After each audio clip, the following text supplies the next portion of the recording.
Today we're going to be taking a look at a synth in the style of Ajja, Arjuna and Giuseppe. These are all artists that I've seen live at some point in the last 2 years, so I think I can take some direct inspiration from them, but the technique that we're using is not something that I see often. So this is the synth over here.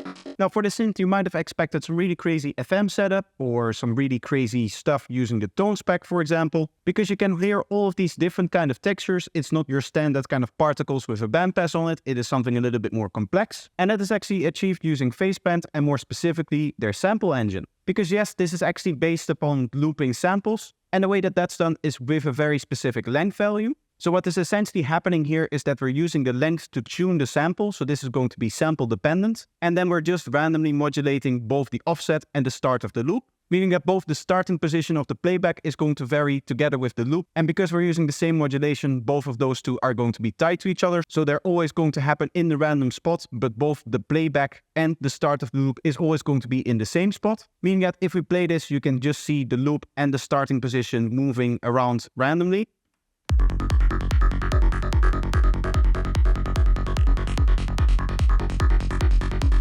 And what is responsible for that digital sharp sound is really the sample just looping a couple of times in the same spot. So it's essentially taking the sample and just taking a very small portion of it and using that as its kind of pseudo wavetable almost. Now I cannot really zoom into here, so it's a little bit hard to show you how this is done inside of PhasePlant. I'm also going to use this technique in Ableton itself. So for any Ableton users, there's also a way to do this just directly inside of Ableton. And then I'll try to explain it in such a way that it's just so easy to understand that any software that is capable of looping a sample and changing both the playback position as well as the starting and ending position of that loop, you're going to be able to use this technique and make sounds like this. So in this case, I started off with a little bit of a random vocal. Let me see if I can duplicate this over here.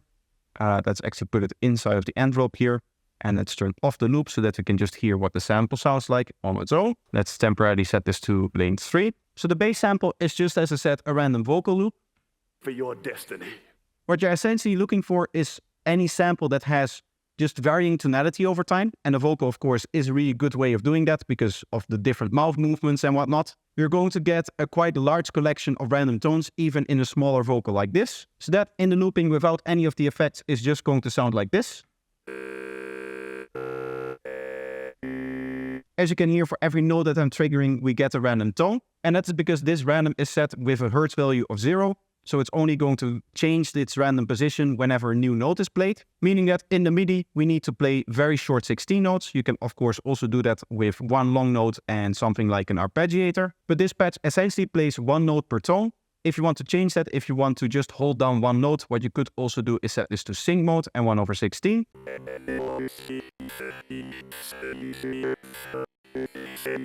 Of course, the pitch that you're starting with is going to have a massive influence. Higher octaves are going to be a little bit more digital and sharp sounding. Lower octaves are going to be a little bit more bubbly and a little bit more textured, I would say. Maybe one higher here. And then with the effects, which is just an EQ to remove some of the higher frequencies that we get because there's like an S sound in here. We have a compressor to bring everything together and to make sure that it's a little bit more flat. A standard psychedelic ping-pong delay of 1/8 dotted notes. And finally an EQ to remove the low frequencies. We get something that sounds like this.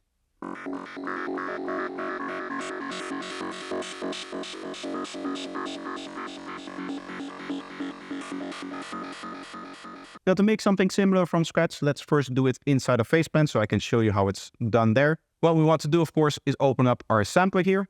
And then we want to find a sample that has different tonalities over time. Now I went with a specific vocal loop in the last preset, but in this case, what we can do is we can use something like data loops as well. See if they're so interesting, maybe a little bit fuller. We don't want to have a lot of silences because we don't want to be in the position where a lot of the time it's just going to play silence. So maybe drums is a bit of a better one. Again, here we have a lot of silences, so that is maybe not the best. Yes, what I'm going to do is I'm going to look through my own samples. So I have to go in here, and I'm going to go in psychedelic intelligence. I'm going to go for something like a drum loop here. Let's just go with the construction kit. Let's see if we can get a full loop here. So full.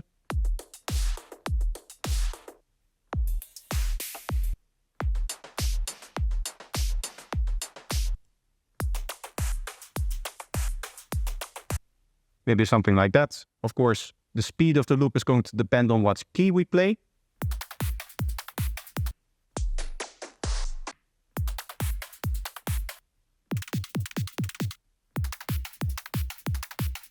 But in this case, that doesn't really matter because we're looping it anyway. So let's set up our modulation first. We're going to set up a random here, and we're going to set its frequency all the way down to 0. And let's set it to unipolar because then it's easier to work with. And we set that fully to the starting position, this offset over here, as well as the start over here. And I make sure that the start is all the way down, as well as the offset.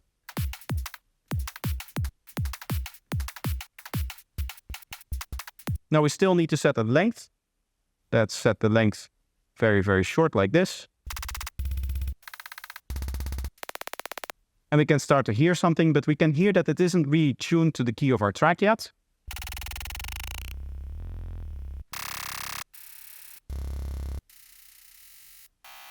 So now with the length, we're a little bit closer in that part where we get into the audio rate frequencies. And that is really what we want. We want to get audio rate frequencies out of this. But now we need to tune those frequencies. So in order to do that, I'm just going to open up an EQ. Let's make sure that we're playing a C here.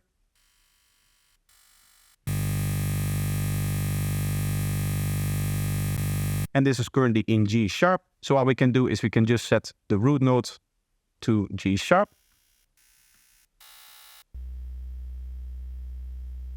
Maybe a little bit higher.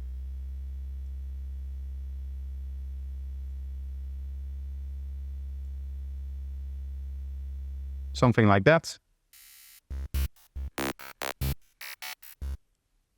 And now we already get these kind of digital sounds out of it. Of course, we're not going to get the exact same sound as we had before.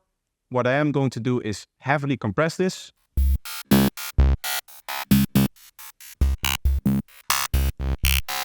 We're really trying to smash it all together here, maybe give it a little bit more release here.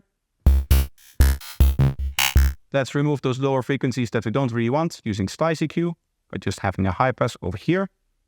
Let's go like 200 Hertz, I think. Maybe set this filter a little bit steeper.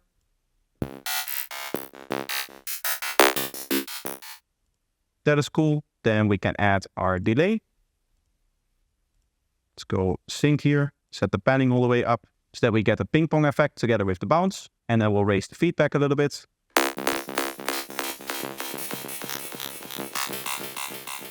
Again, we should be able to trigger this with this MIDI over here. It's going to depend on the key, of course.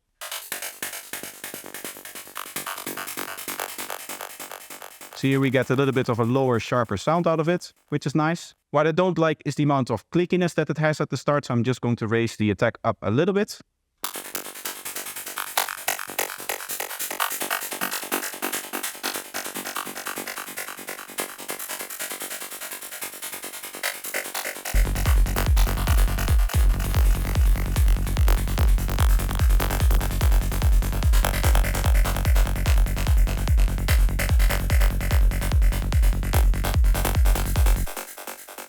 I feel like tuning-wise, this could be a little bit lower.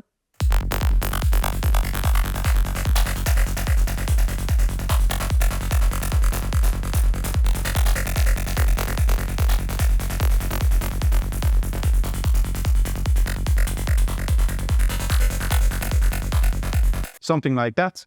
So as you can see, in terms of the basic idea for this patch, it is actually pretty easy. All you need is a sample and your DAW, which I can show now by using a sampler here. So we don't even need PhasePlant to do this trick. And again, just going into a random spot where I know that I have some interesting stuff.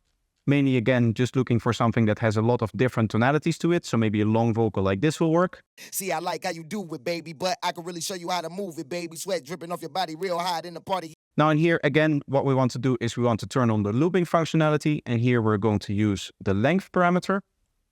And I believe also the start parameter here. These are the two parameters that we want to change.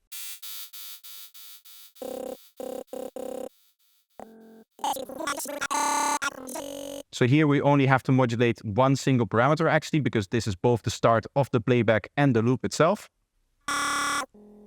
We also want to turn off snap here. Let's set this to a value that makes a little bit more sense. Again, we are going to have to tune this, so let's use a C here.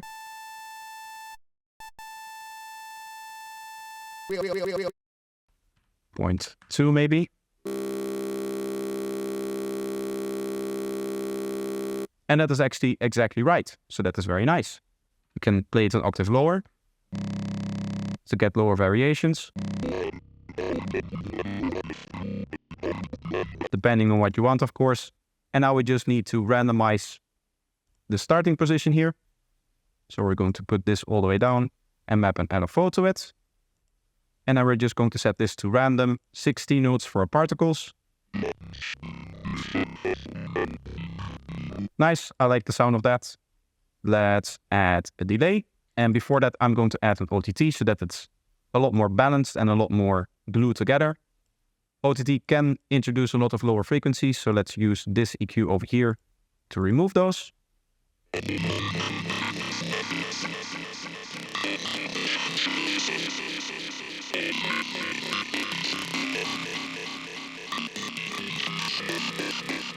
And as you can hear, we have another set of nice particle sounds, even an octave higher.